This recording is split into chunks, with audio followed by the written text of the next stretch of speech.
50 বছর স্বাধীনতার 50 বছর ধরে যারা পুরো বাংলাদেশের রাস্তায় ঠিক করতে পারে নাই, তারা কত বড় দুর্নীতিবাজ চিন্তা করে নাই।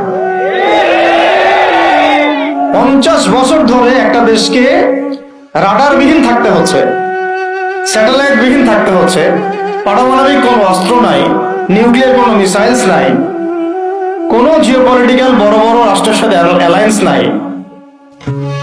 পক্ষান্তরে উল্টা কুফার, তাগুত, মুশরিকদের দাসত্বে আমাদেরকে নিয়ে গেছে।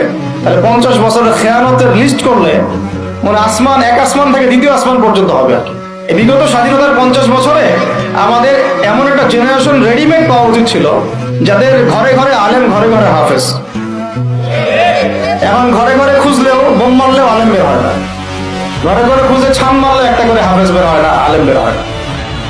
ঘরে ঘরে ছান মারলে যে কোনো একটা টিকটকার ঠিকই বের হয়।